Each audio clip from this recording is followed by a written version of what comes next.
पवित्र शास्त्र बाइबल से आज का संदेश सुने। आज का संदेश है बुराई से ना हारो। याकूब की पत्री अध्याय 5 वचन 7 से लेकर 9 वचनों से हम आज सीखने वाले हैं बुराई से ना हारो। बुराई से ना हारना एक विश्वासी के सीखने के लिए सबसे जरूरी सबक है, क्योंकि एक नए विश्वासी को लगता है कि परमेश्वर उसके जीवन में कुछ भी बुराई होने नहीं देंगे, उसे हर बुराई से बचाएंगे। एक नए विश्वासी को लगता है कि प्रभु यीशु मसीह पर विश्वास करने के द्वारा सब कुछ सही चलेगा, पर जब उन्हें किसी परीक्षा का सामना करना पड़ता है, जैसे कि उन पर झूठा दोष लगाकर उन्हें काम से निकाल देना, या उनके घर के लोग ही दूसरे रिश्तेदारों के साथ उनके विश्वास के बारे में चुगली करते हो, या फिर चर्च में वो जिसे अपना मित्र अपना दोस्त समझते हैं वही उन्हें निराश कर दे, निरुत्साहित कर दे, तो ऐसे में वो झुंझला जाते हैं, चौंक जाते हैं, उन्हें झटका लगता है और वो सोचते हैं कि क्या मैं किसी पर भरोसा कर सकता हूं या नहीं। अगर आपके साथ कुछ गलत हो रहा है, अगर आपके साथ कुछ गलत हो रहा है तो धीरज रखिए, क्योंकि यीशु जल्दी आने वाला है। अगर आपके साथ कुछ गलत हो रहा है तो धीरज रखिए, क्योंकि यीशु जल्दी आने वाला है, और जब वो आएगा सब गलत करने वालों का न्याय करेगा। हालेलुया। इसलिए आज मैं आपको बुराई में भी अच्छाई ना छोड़ो ये बताकर उत्साहित करने जा रहा हूं। हालेलुया। लेकिन उससे पहले मैं चाहता हूं कि आज इस वीडियो को जो ऑनलाइन देख रहे हैं, हम आत्मिक उत्साह की सभा में जोरदार तालियों से स्वागत करें।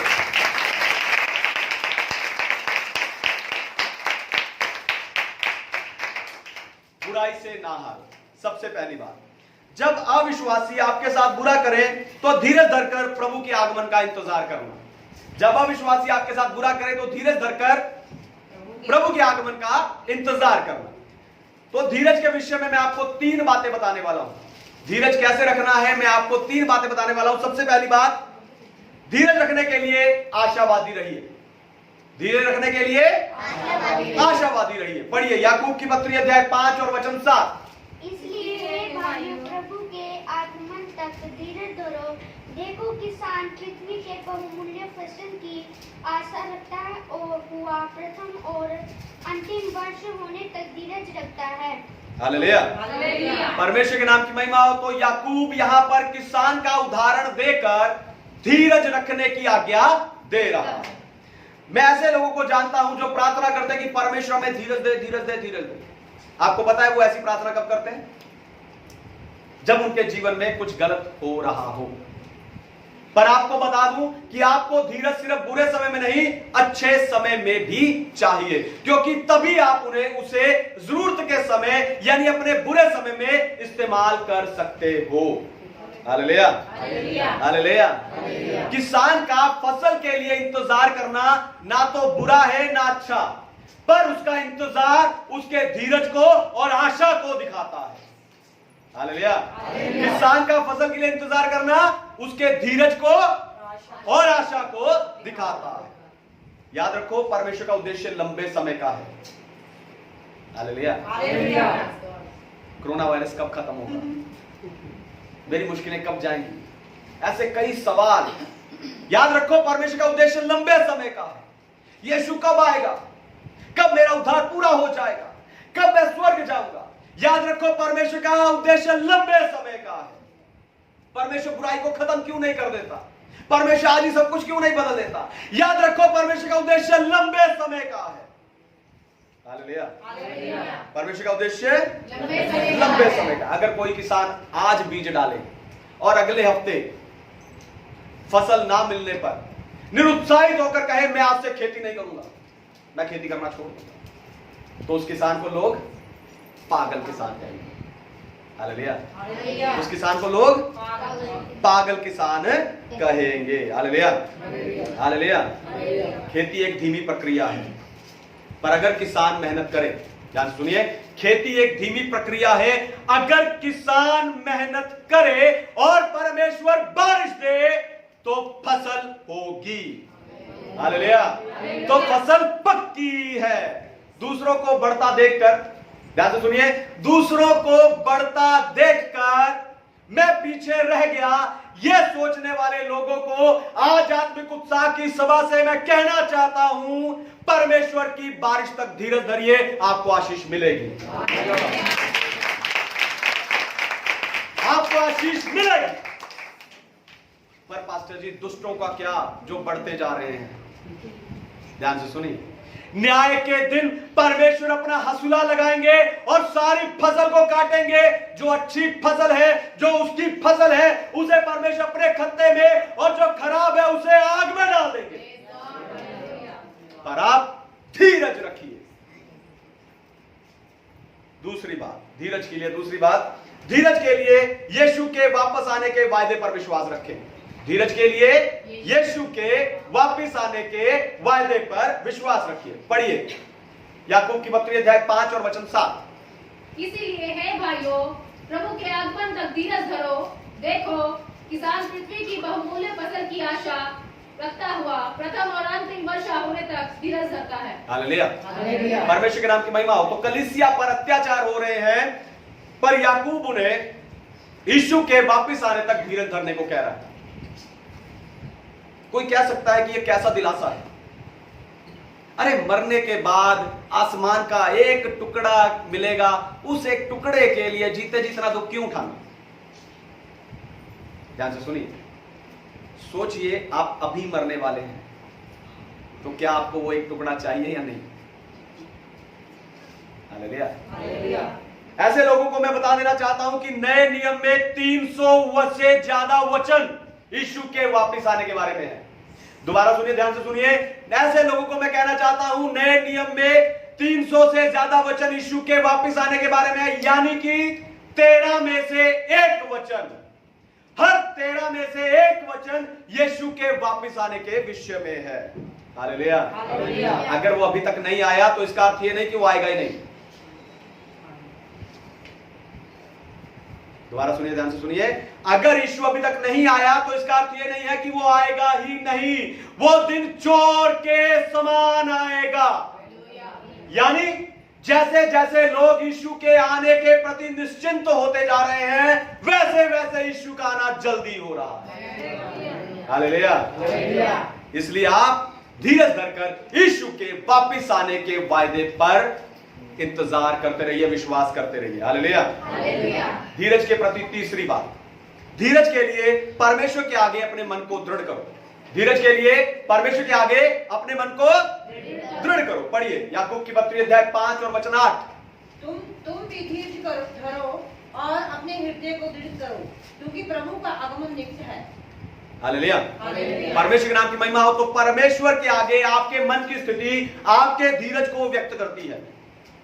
यानी जब लोग आपके विरुद्ध जब लोग बुरा करें, जब आपके विरुद्ध दोष लगाएं, जब वो आपका फायदा उठाने की कोशिश करें, ऐसे समय पर कुछ भी करने से पहले, कोई भी फैसला लेने से पहले अपने मन से स्वार्थ और लालच दूर कर देना, क्योंकि परमेश्वर की दृष्टि सदा मन पर लगी रहती है। हालेलुया। आपका मन जितना परमेश्वर के विश्वास में दृढ़ होगा, उतना आपका धीरज दृढ़ होगा। दोबारा सुनिए, ध्यान से सुनिए, आपका विश्वास जितना परमेश्वर में दृढ़ होगा, उतना आपका धीरज दृढ़ होगा। परमेश्वर ने यहोशू से यही कहा था, हिया बांध और दृढ़ हो जा। हालेलुया। हिया बांध और दृढ़ हो जा। और इस धीरज के मन और विश्वास के साथ यहोशू आखिरी अध्याय में, अपने जीवन के आखिर में ऐसी बात कहता जो आज तक किसी ने नहीं कही। वो कहता, मैं अपने घराने समेत नित्य यहोवा की ही सेवा करता रहूंगा। हालेलुया। तो यीशु के आने तक बुराई से ना हारो और अपने मन को दृढ़ करके उसकी सेवा करते रहो। हालेलुया। उसकी सेवा करते रहो। बुराई से ना हारो में दूसरी और आखिरी बात, जब विश्वासी आपके साथ बुरा करें तो यह सोचकर धीरज धरना कि आपका भी न्याय होगा। जब विश्वासी, पहले हमने अविश्वासी के बारे में सीखा, अब जब विश्वासी आपके साथ बुरा करे तो यह सोचकर धीरज धरना कि आपका भी न्याय होगा। पढ़िए याकूब की पत्री अध्याय 5 और वचन 9। हे भाइयों, एक दूसरे को देखो, एक दूसरे पर दोष न लगाओ ताकि तुम दोषी न ठहरो। देखो हाकिम द्वार पर खड़ा है। हालेलुया। हालेलुया। परमेश्वर के नाम की महिमा हो। तो जब आप बाहर वालों के कारण परेशान होते हैं तो अपने साथ रहने वाले पर उसका गुस्सा निकलता है, जबकि इससे उसका कोई संबंध नहीं होता। जैसे आपके काम पर आपका मालिक जो कठोर है और जो परमेश्वर को नहीं मानता, अगर आपको जरूरत से ज्यादा परेशान करता है तो किसी भी बात पर अपनी पत्नी को या बच्चों को पीट देना आपको आसान लगता है, जबकि उनका इससे कोई भी संबंध नहीं होता। हालेलुया। आपको बताऊं, आपके अंदर पड़ा द्वेष बाहर से लगने वाले दोष से ज्यादा खतरनाक है। दोबारा सुनिए, ध्यान से सुनिए। आपके अंदर पड़ा हुआ द्वेष बाहर से आने वाले दोष से ज्यादा खतरनाक है। आपके साथ जब बुरा होता है, आप पर जब दोष लगाया जाता है, तब आपको गुस्सा आता है, पर आप कुछ कर नहीं सकते। हालेलुया। आप पर दोष लगने पर, आपके साथ बुरा होने पर आपको गुस्सा आता है, लेकिन आप कुछ कर नहीं सकते। हालेलुया। वो गुस्सा आपके अंदर उस व्यक्ति के लिए द्वेष बनकर पड़ा रहता है। हालेलुया। वो गुस्सा आपके अंदर उस व्यक्ति के लिए द्वेष बनकर पड़ा रहता है। फिर जब आपको मौका मिलता है, आप उस पर दोष लगाना शुरू कर देते हैं। याकूब कहता है ऐसा मत करो, क्योंकि जो परमेश्वर तुम्हारे भाई का न्याय करेगा वो तुम्हारा भी न्याय करेगा। हालेलुया। ये सच है कि हम मसीहियों का न्याय दंड के लिए नहीं होगा। दोबारा सुनिए, ध्यान से सुनिए। यह सच है कि हम मसीहियों का न्याय दंड के लिए नहीं होगा, पर यह भी सच है कि हमारा न्याय इनाम के लिए होगा। हमारा न्याय इनाम के लिए होगा। अगर न्याय के दिन, आखिरी दिन आपको अपने स्वामी से, अपने मालिक से इनाम चाहिए, तो एक दूसरे पर दोष मत लगाओ। और यह भी याद रखो कि हाकिम द्वार पर खड़ा है। इसलिए याद रखो कि जब आप विश्वासी को दोष देते हो, जब आप एक विश्वासी पर दोष लगाते हो, तो आप प्रभु को दोष देते हो जिस पर वो विश्वास करता है।